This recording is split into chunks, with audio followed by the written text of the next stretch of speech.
thank you so much for having me come to this talk. I appreciate it.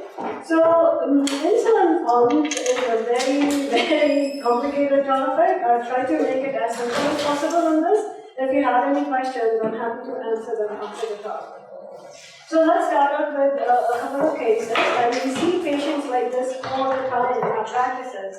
So I have Mrs. X, who's a 51-year-old female who's had diabetes for about 5 years, not well controlled, A1C is 10.8. She's supposed to be on oral medication. She's supposed to be on multiple daily injections, but not very adherent to her regimen.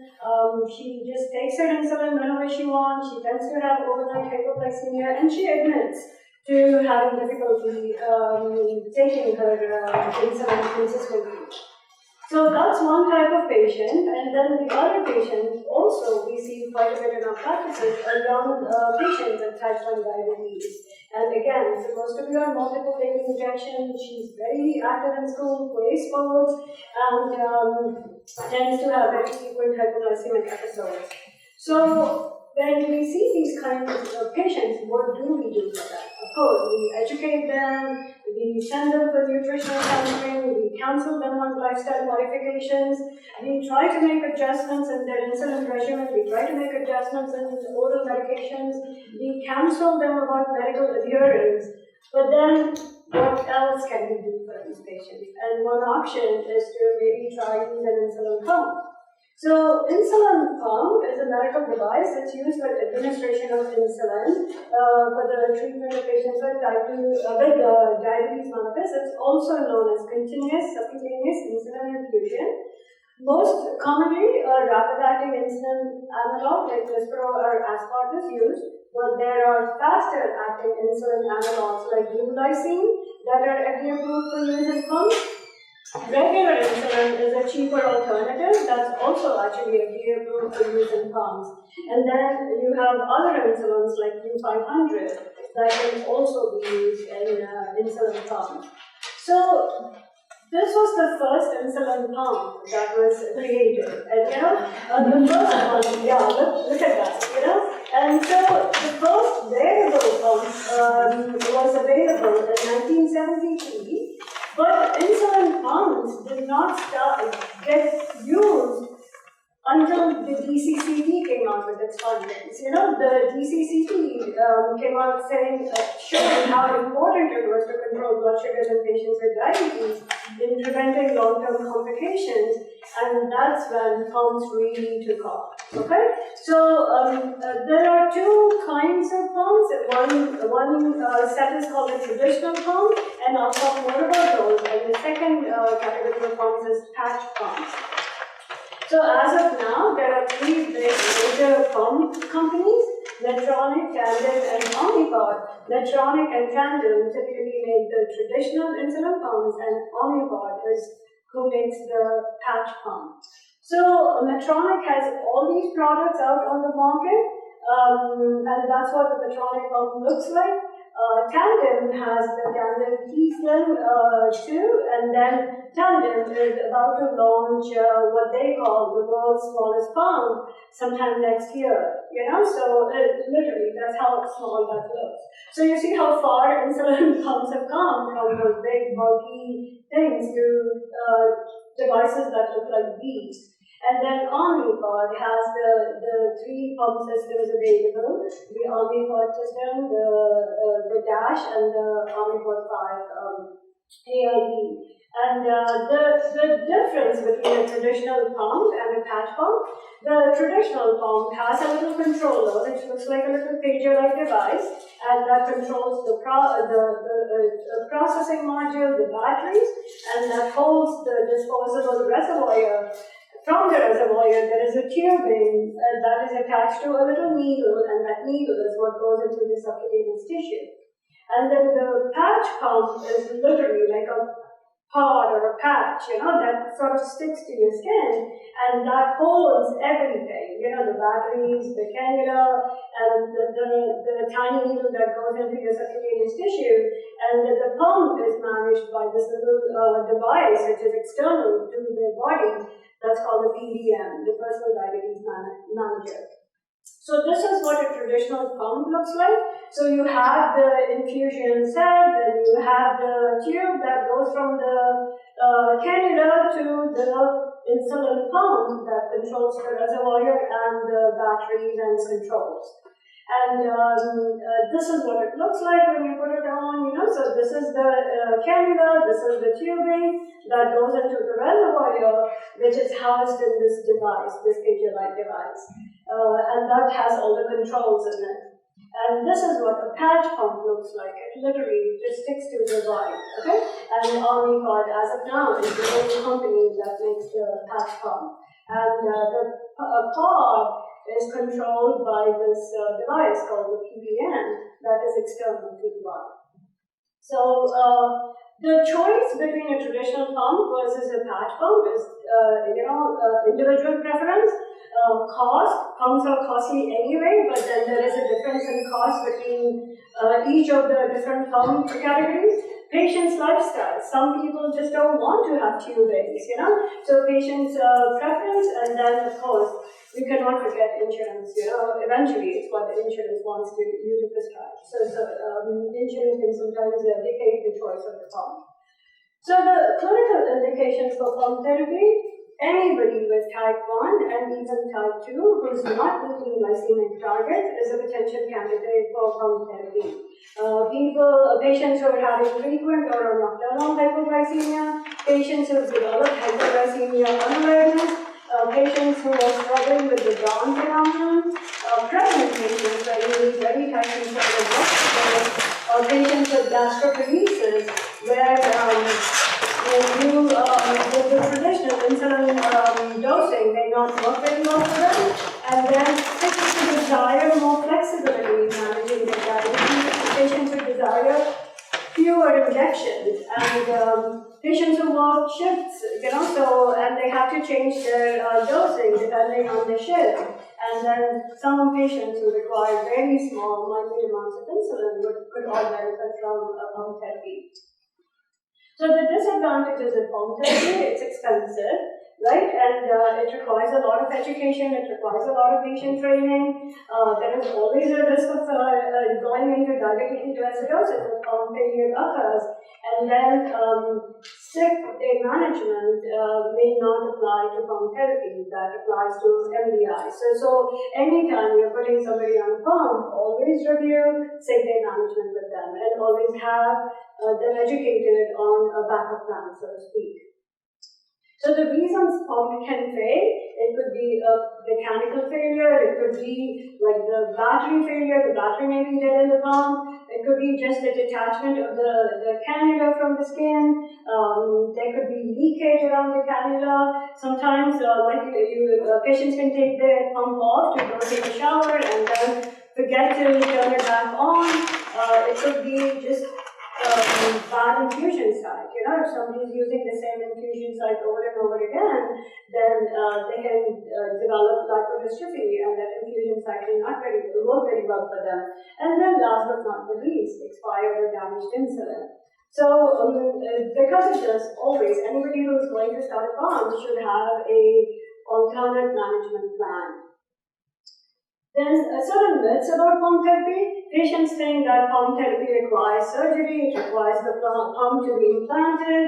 They think, oh yeah, once I have the pump, I do not have diabetes. It's like a panacea, it's going to cure my diabetes. That's not the case.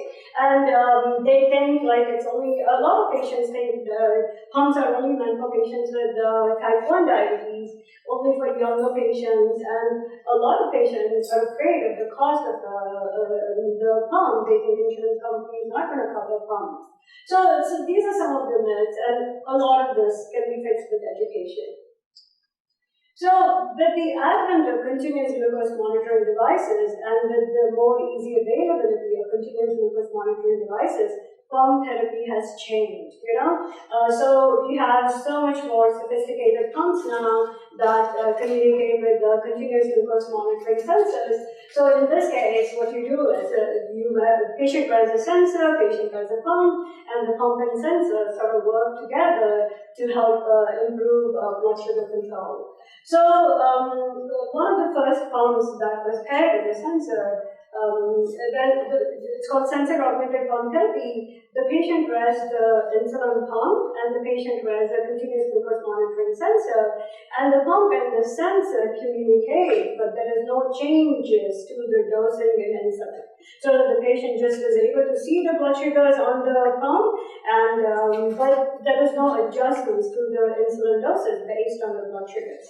So that's called sensor-augmented pump therapy. So there's like two individual devices that the patient wears, but there is communication between the two, but there is no changes in the dosing. The second thing that came out was something called the low glucose threshold suspension. So Medtronic is actually the first one that came up with this, and what that is that the blood sugar target is set at 70, the low blood sugar target is set at 70. If the patient's blood sugar is dropping below 70 based on the CGM, the pump would shut itself off, for even up to 2 hours sometimes, so without risking ketoacidosis. So that was the first thing that came out, and then the next thing to come out was the predicted low glucose suspense system. And what this was that based on the CGM trends, if the patient was thought to be having a low in the near future, the pump would shut itself off. Even without actually having a low blood sugar, the pump would just shut itself off if the predicted future glucose was going to be low. And then came the automated insulin delivery systems. And what these were was the pump, the sensor, and a control algorithm that made the communication between the pump and the sensor possible to adjust the doses of the insulin based on what the patient's blood sugars were. So if the blood sugar was trending high on the CGM, the pump would automatically adjust the basal rate, and if the blood sugar was drifting low, the pump would cut the insulin doses back. So in that, what we have available currently are only partially automated insulin delivery systems, and all the 3 pump companies have a pump for that. But what that means is so only the basal rate is controlled by the pump, and the pump will also to some extent correct high blood sugars with small boluses, but the patient still has to input their meal intake and take a bolus for the meal. Okay, so that's what's called a partial automated insulin delivery system. There is a fully automated insulin delivery system that's already been FDA approved. Hopefully, it will be out sometime next year. It's called the iLet Bionic. I think it's called iLet Bionic, and now that pump will have, all you do is just put the pump on and put the dosing of the insulin will be based on the patient's rate. So the pump will pretty much do it all. You don't even have to put your carb intake into the pump. So the pump will just constantly monitor the blood sugars off of the sensor and is constantly adjusting the insulin doses. So that's been FDA approved. It's supposed to come out sometime pretty soon, right? So right now what we have is partial automated insulin delivery system. So you still have to put in your mealtime carbohydrates and to take a bolus as of now. Then the other types of pumps that are out there are not available, but in the process is a bihormonal fully automated system. So hypoglycemia remains a big limiting factor in good blood sugar control. So the bihormonal fully automated system delivers both insulin for high blood sugars and glucagon for low blood sugars. And so not available yet, hopefully soon. And then there are several of these DIY automated insulin delivery systems that have been created by these online diabetes groups. They are not FDA approved. They use a commercial pump, they use a commercial CGM, but they use this open source algorithm. And I have several patients who use this actually. It works, but it's not FDA approved. So now the settings on the pump, right? So some of the basic settings in a pump. The first one is the basal rate. Then you have basal rate is like the background insulin that the pump is giving all day, all night. Then you have the insulin and carb ratio, and this is the patient puts the number of carbs they're consuming for a meal, and then the pump calculates how much insulin they need for those carbs, and delivers that as a bolus. And then this is the insulin sensitivity or correction factor, then insulin on board or active insulin time, and the target blood sugar. So the basal rate is generally about 40 to 50% of the total daily dose. So for example, if somebody is taking 30 units of Lantus, the rough basal rate would be about 1.25 units per hour in the pump. So the basal rate can be changed depending on the glucose patterns. It can be set higher, it can be set lower, it can be set for different basal rates can be set for different times of the day, during the night, depending on the patient's blood sugar patterns, you can make changes to those basal rates. And then say if somebody is excessively active for a certain period of time, you can do what's called temporary lower basal rates, you can use temporary higher basal rates, you can set temporary basal rates for any amount of time that you want, okay? And then the increase or decrease is generally in the form of percentages. Then the insulin to carb ratio, the patient counts all the carbs for meal or a snack and enters into the pump. Now the carb ratio can be same for all meals, the carb ratio can be different for each meal depending on what the patient's eating schedule is, So say the carb ratio is set at 1:10 and somebody's eating 3 slices of pizza, which is about 100 carbs, then they would get 10 units of insulin. From the insulin to carb ratio. And there are a lot of ways to learn carb counting. You can read food labels. There are several apps available that help you learn carb counting. And then, of course, the internet. You can get a lot of information on carb counting from there. Then the correction factor or the sensitivity is sort of the sliding scale, So the patient checks the blood sugar, and in pumps these days, the sensor helps with the blood sugars, and then you can calculate. So based on the target and the current blood sugar, the pump calculates how much extra the patient needs for a correction, and then delivers that insulin to the patient. So once somebody is on a pump and then they come into the clinic, we do what's called pump downloads. So all this data is constantly being stored from the pump and the sensor into a cloud, and each company has their own cloud, so to speak. So when the patient comes, we download pump data to see how they're doing, and in addition to their A1C, and this is a download from a patient's electronic pump, and so we are looking at the time in range, right? At the time they're using what's called the auto mode, meaning where the pump and the sensor are working together to control the patient's blood sugar. So it looks like this patient is doing quite well. And that's the big thing with pump therapy, and especially with automated pump therapy, right? When everything works, it works really well, and most patients do really well. The control improves at least by 1 to 2 percentage. The A1C improves by 1 to 2 percentage points on an average, and the patients in general are very happy with the control, and the flexibility provides them with. And this is again, you can customize these downloads. There is so much data, in these downloads that sometimes it can be overwhelming. So you can customize as to what is important to you in treating the patient, and then you can set your download to print only what you want. And then this is another download from another patient, with a tandem pump. Yes, pump therapy is great, but pump therapy requires a lot from a patient. So it's not for everybody with uncontrolled diabetes. Somebody who's never checked their blood sugar in their life, somebody who don't care whether they have diabetes or not, somebody who don't want to take any insulin. It's not a panacea. You just cannot say, oh yeah, put them on a pump and they will be fixed. They won't. Okay, so who's the ideal candidate for a pump, for pump therapy? So it's somebody who's willing to wear the device all the time. right? Yeah, and in some instances with the sensor, not one but two devices on them all the time, and body image becomes a problem, particularly for younger girls, times of intimacy, right? They're very conscientious of the fact that they have a pump and a sensor on their body. So you need somebody who's willing to wear these devices. And then the second thing is like Dr. Kilpatrick pointed out, allergic reactions to the adhesives. That's a real common problem. Getting these two devices to be stuck all the time. I mean, especially like weather like ours, the organs are heat and humidity, right?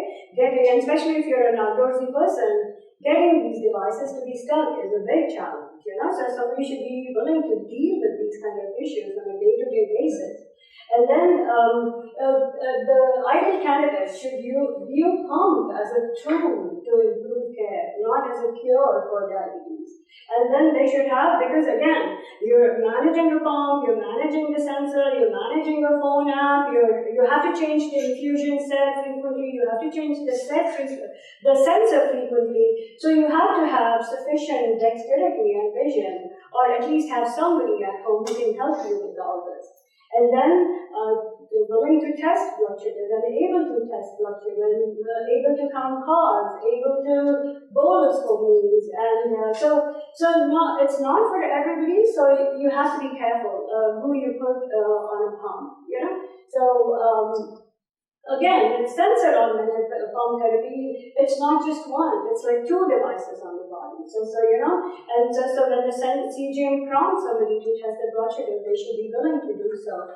And then somebody should be willing to respond to those alerts from the CGM. And alarm fatigue is like a big, big deal, And so the hybrid closed loop systems, sometimes it's very hard for patients to relinquish control of their diabetes. And that is another consideration to keep in mind.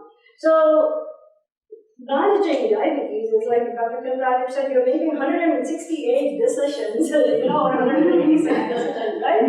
So it can be very, very complicated, So, but with proper education, right, can be easily done. So when you order an insulin pump, order education to go with it. So, thank you.